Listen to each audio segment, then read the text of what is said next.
So we're going to talk about the 5 pros and cons of the Tesla Semi that I haven't really heard mentioned out there. So I'll probably bounce around a little bit, but we'll start with a pro. Now, everybody knows this, but I cannot stress it enough how amazing the regen braking on a semi truck is going to be. This ties in exactly right in with my second pro, which is the uphill top speed. You don't know, semi trucks use a Jake brake, right? Jake brake, it uses the exhaust to compress the engine, blah, blah, blah, blah, blah, slows the truck down. It's not very efficient, and it is hard. You have to shift a lot. So the regen braking, they talk about having cool brakes at the bottom. Even with the Jake brake, you usually have to fade in and out the brakes to get to the bottom of the hill. And you can't just ride the brakes all the way down. An 80,000 pound truck going down a 7% grade, I mean, you're going to burn right through burn right through carbon fiber brakes at that rate. Regen braking, not only are you charging the truck on the way down, you get to the bottom with more energy than you started, but also you feel more comfortable going down at a higher speed, because with the Jake brake, as you start speeding up, that Jake brake becomes less and less efficient. So you actually have to start lowering down, getting lower gears, and it's hard to do that. You have to use the brakes. You got to slow down. It's just this whole process. And so, general rule is, if you go up a hill at 25, you come down at 25, just to be safe. But I mean, the semi can go up at 65. Does that mean you can come down any hill at 65 miles an hour? That's going to be a game changer. You're not only going up faster, you're going down faster. Awesome. Now, the other thing that is just going to be outstanding is the traction control. Now, Teslas have world-class traction control on all their vehicles because they have multiple motors that can each individually adjust the left and the right wheel. So if the left starts spinning out, you don't have to have a limited slipped-in differential controlling the left wheel and the right wheel. That's not always guaranteed to work. I mean, it's got a smart computer that can do millisecond alterations to individual motors on either side to make sure that you have the best traction at all times. It's going to be awesome having that world-class traction control inside of a semi, so that when they are going through these snow-topped mountains, you can actually do it with a lot more efficiency.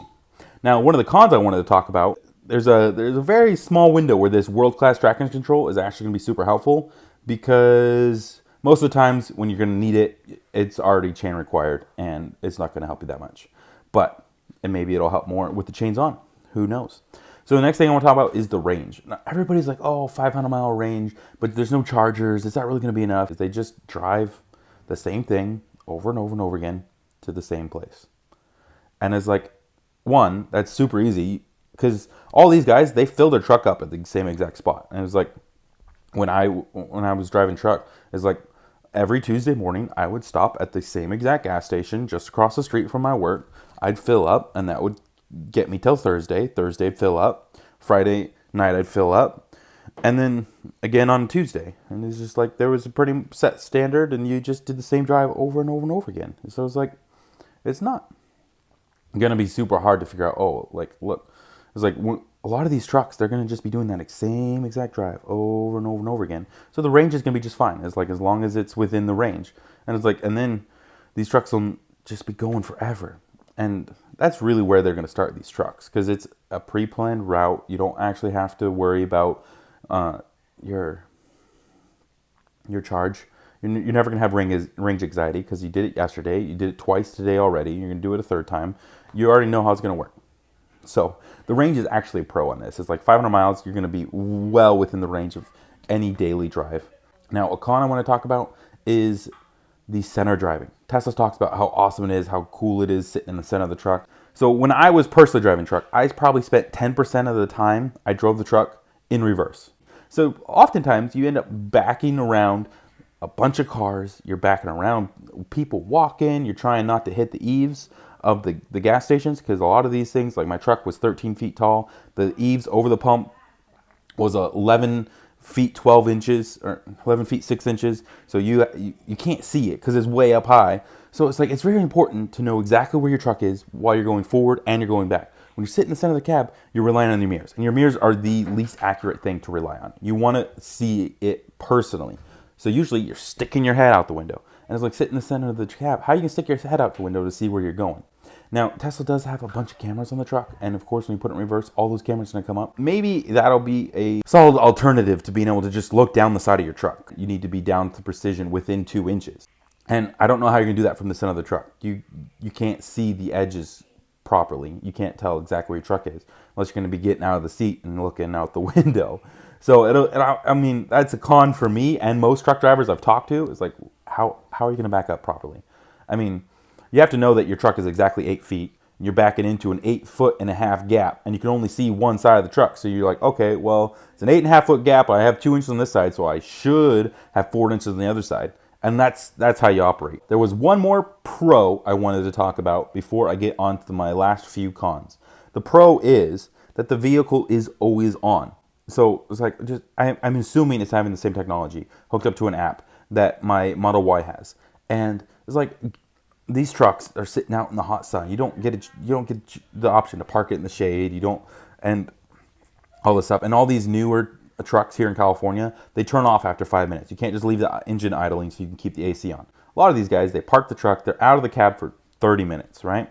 Just long enough to get the cab hot enough to make it uncomfortable to drive. And then you're back in the truck going on to the next stop. And it's like, it's going to be so nice having a vehicle that you can just say, hey, leave the cab on while I'm gone, I'll be back. My last few cons, let's start with the trailer. A lot of these trucks and trailers, they have special attachments on the backs for different things. And to run those, you actually have an extra power cable. It comes from the truck to the trailer, and it recharges batteries that are stored on that trailer that are then used to operate whatever attachment you have on those trailers. So a common example of this is a liftgate. It's just this giant folded up piece of metal that folds out. It's probably between 4 and 8 feet long that you can then pull your pallet jack on with the pallet on, and it goes up and down. Perfect little liftgate. But all those batteries are recharged when the engine is running through a special cable. Now, not every semi-truck has this, but you can actually order them with it. Now, I've looked at all the videos I can find of the Tesla Semi, and all I see are the two, a red and a blue air hoses that are your emergency brakes and your running brakes, and then you have just the running lights, like cable. So the fourth cable, I have not been able to verify it, but I do not see it there. And that will limit the amount of use cases this truck can be used for. So it's like, for example, I know like there's this propane company in town that moves a bunch of these 500, 1,000 gallon propane tanks to all the residents who don't have natural gas at their house.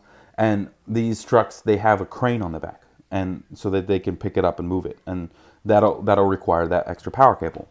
Or the lift gate, or there's a million of use cases, and those are just two I can come up with off the top of my head. Now, the extra long cab. Like I was telling you guys, I spent 10% of my driving career at one specific job. It was like I was there for a year and a half, 2 years, and 10% of that time I was in reverse. It was like a lot of time spent in reverse. And one thing about that is you need a really short cab. So it's like, there are day cabs and there are night cabs. The night cabs are always super long. And if you have a 15 or a 25 foot truck, yes, some of these trucks are 25 feet long. That would be a night cab. I believe it's 25 feet with a night cab is like, those are crazy long. And you see those guys go in reverse. They never go in reverse. They hate it because it's just too long. It's like the Costco here in town. It has this little tiny. It's got 4 docks. The 4 docks pull straight into a dead end. So you actually have to park in the street and pull around and then back in. And you see these guys with night cabs pull in there, and they're just, it's like a 15-point turn to get their truck in the dock. And so you look at this Tesla Semi, it's long. I don't quite know how long it is, and I'd like to know, but it's going to be rough going in reverse with that truck in any way. Oh, and the charging. So like I was saying earlier, it's like as long as you know which route these trucks are going to be on, you can know exactly where to put a charger and charge it. But I mean, when you're talking about going cross country, you're going to need charging stations, and they're going to need to be as prevalent as they are today. Because, I mean, some of these trucks, they go to the middle of nowhere. I mean, think about Saskatchewan, Canada. Is like, I'm pretty sure they get a lot of logging trucks up in there, and I'm not sure. It's the middle of nowhere. But middle of nowhere is usually where these trucks are going. Like when you're talking about the fringes, logging trucks are always out in the middle of nowhere and it's always changing too, because logging trucks is like, they cut down this forest over here, and then this is all protected, so they got to switch mountaintops, and they go cut over here, then they go cut over there, and of course you're not cutting. There's no forest in the middle of town, so you're always out in the mountains, way up on the hills, And so knowing where to put charging for all stuff like that is just going to be, I don't know how they're going to pull that off. So that is the final drawback I want to talk about in this video. I appreciate you guys all for making it this far. If you have any questions or comments about what I said in this video, please put them down in the comments below. My last video got almost 200 comments. I responded to every single one of them. I think some of those were mine though, so maybe it was 100 comments. Go ahead and like and subscribe. I am getting really close to 1,000 subscribers, so I'd like to pass that mark soon. And I appreciate everything. You guys have a wonderful day.